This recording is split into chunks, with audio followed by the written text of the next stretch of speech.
मुख्तार अंसारी का जो केस था, जी। आप जो बोल रहे हो, हम्म, उसमें मैंने आपके बुक में एक सेक्शन पढ़ा जिसमें उसकी एक रिकॉर्डिंग का आपने पूरा ट्रांसक्रिप्शन डाला है। जी जी जी। तो वो एसटीएफ के हाथ कैसे लगी, क्या हुई, उसके बारे में थोड़ा बताइए। देखिए, मुख्तार अंसारी के खिलाफ भी बहुत सारे केसेस थे। हम्म।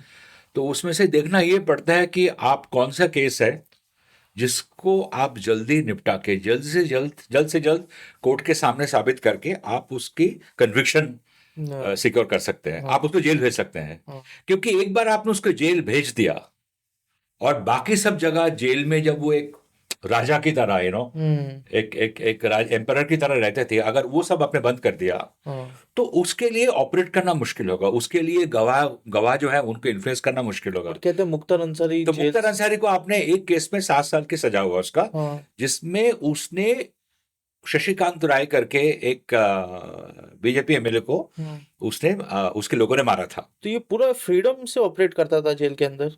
टोटली जेल के कहते अंदर, हैं इसको मतलब कि खाना इसका अलग आता था। नहीं नहीं, खाना सिर्फ नहीं, जेल के अंदर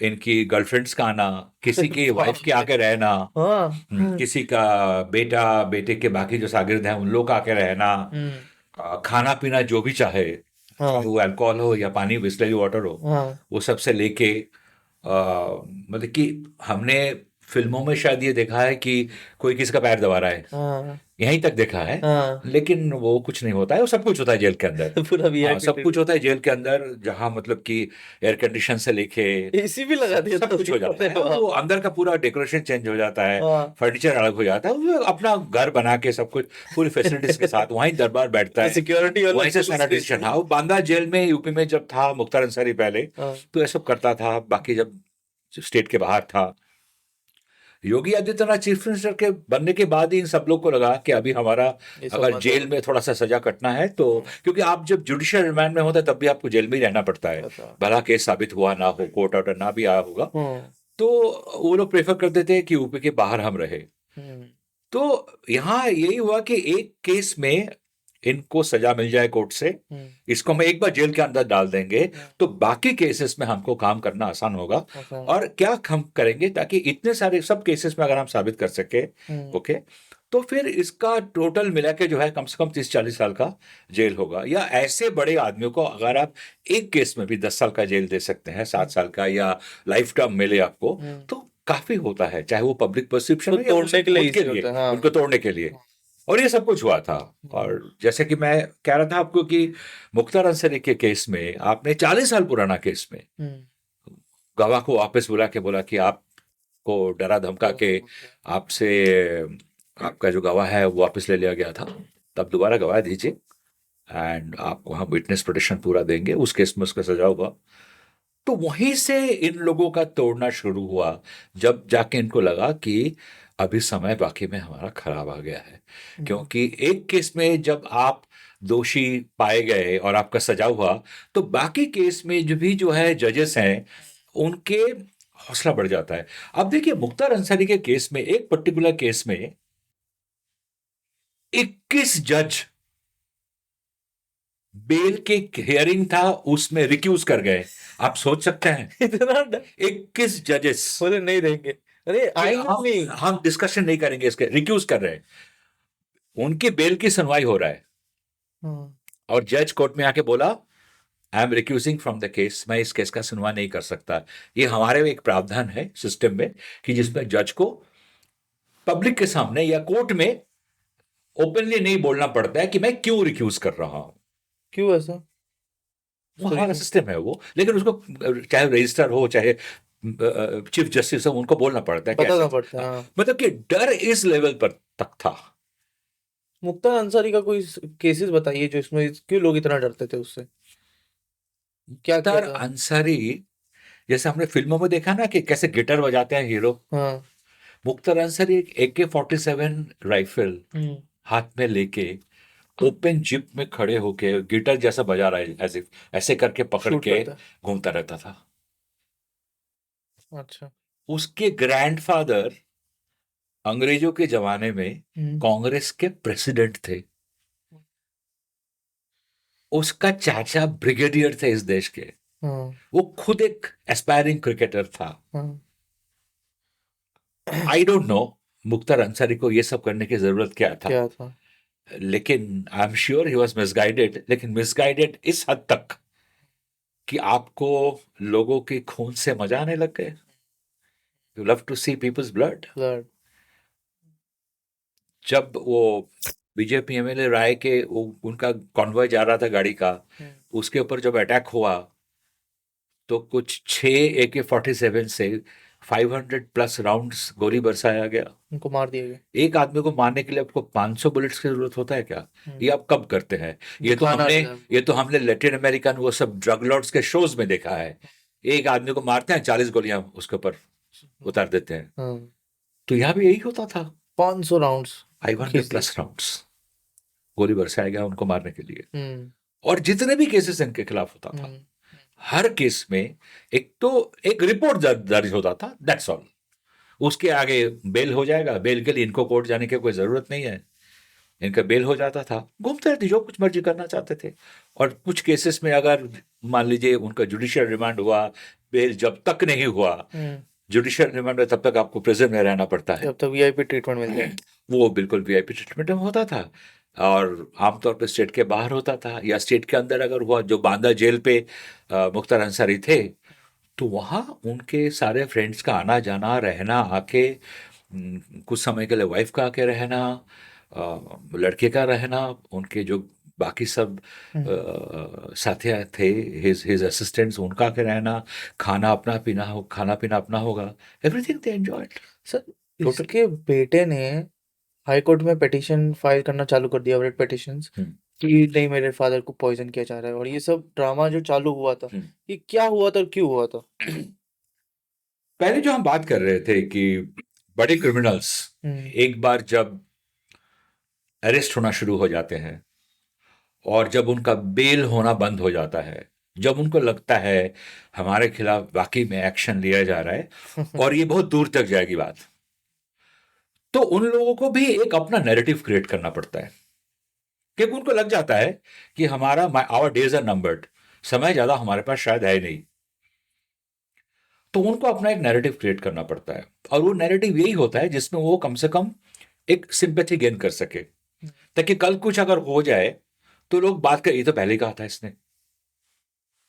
आप देखेंगे बहुत से टाइम करप्ट पॉलिटिशियन जो होते हैं, वो जैसे उनके पास आजकल ईडी का कोई समन जाता है तो बोलना शुरू हो जाते हैं, मेरे को अरेस्ट करने वाले हैं, अगला बुधवार तक मैं अरेस्ट हो जाऊंगा बीजेपी के खिलाफ।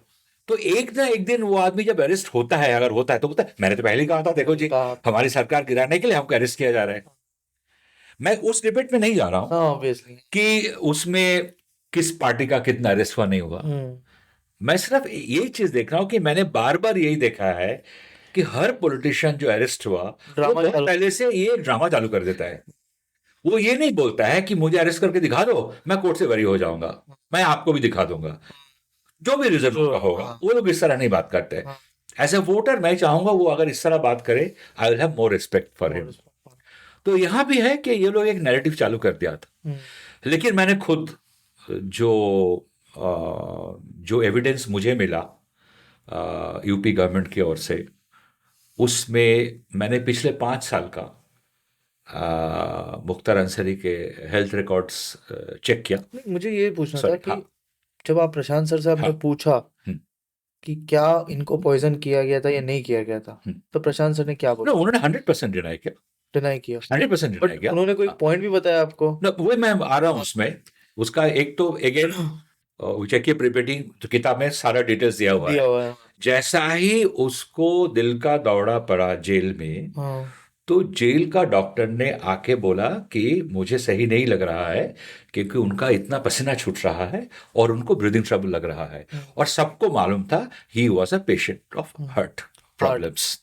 उनका पिछले 5 साल से कार्डियक की ट्रीटमेंट चल रहा था, चाहे वो यहाँ की जेल में थे चाहे वो पंजाब की जेल में थे। कितनी बार डॉक्टर के पास गए थे वो कुछ 40 बार से ज्यादा, कुछ 50 बार के आसपास, इंक्लूडिंग, हाँ, ये सारा डिटेल्स मेरे को खुद यूपी पुलिस से मिला हुआ है। ओके, ठीक है, वो सारा उसका जो हेल्थ रिकॉर्ड, मेडिकल रिकॉर्ड्स है, जिसमें वो एक्चुअली देखा जाए आई थिंक 57 टाइम्स वो 57 टाइम्स वो हार्ट स्पेशलिस्ट को कंसल्ट किए, चाहे वो पंजाब में हो चाहे यहाँ हो, जो भी हो, यूपी में हो। तो उनको इमीडिएटली जो है हॉस्पिटल में, it was a super speciality hospital जहां उनको शिफ्ट किया गया। वहां पे एक पैनल ऑफ डॉक्टर्स बनाया गया, 9 डॉक्टर्स का, और उन लोगों ने उसका ट्रीटमेंट शुरू किया। उसके कुछ देर बाद वो चले गए, वो और नहीं रहे। उसके बाद उनका पोस्टमार्टम हुआ। उसके ब्रदर ने खुद बोला कि ऐसे केमिकल से इसकी बॉडी को एम्बॉमिंग किया जाए दफनाने से पहले, कि अगर कभी जरूरत पड़े 10 साल बाद भी उसको एक्सह्यूम करके बॉडी को निकाल के दोबारा पोस्टमार्टम करना किया जाए तो यही रिजल्ट मिलना चाहिए। ऐसा किसने बोला? उसके भाई ने बोला। भाई ने बोला। सरकार बोला कोई बात नहीं, हम वैसा ही करेंगे। वैसे ही करें। तो जहां तक प्लस इंक्वायरी कमेटी बनी, हाँ, जुडिशियल मजिस्ट्रेट का इंक्वायरी हुआ, हाँ। तो यूपी गवर्नमेंट के तरफ से हर एंगल से जो मुझे देखने को मिला वो सारी कोशिश की गई, क्योंकि जाहिर सी बात यह है कि इसके बाद बहुत सारे सवाल उठेंगे,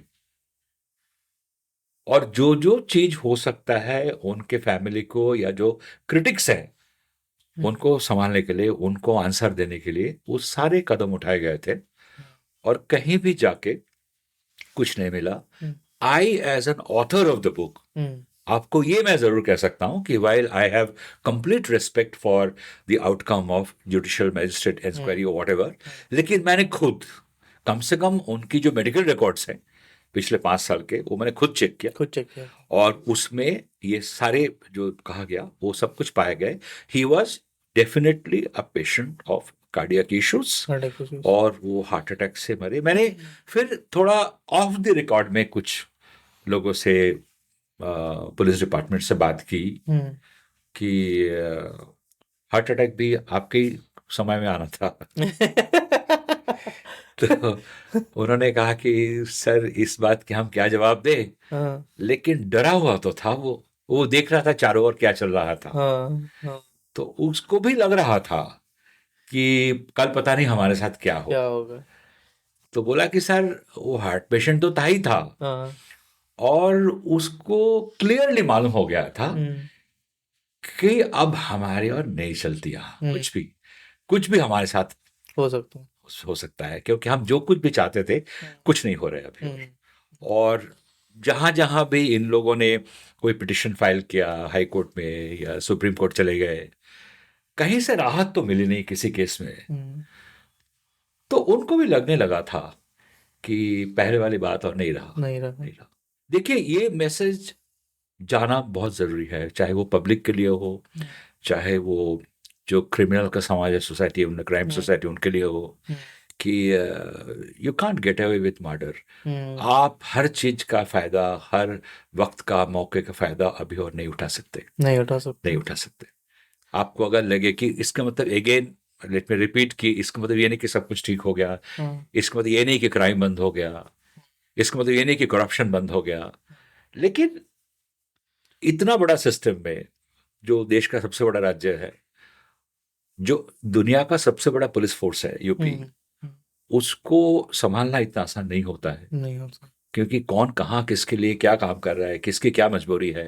यूपी में सबसे ज्यादा नोटोरियस। जब अगर सही मैसेज गया तो शायद जो लोग कोई गलत काम में के साथ जुड़े हुए हैं उनको भी लगता है कि I should be careful now, क्योंकि कल मेरे साथ भी हो सकता है।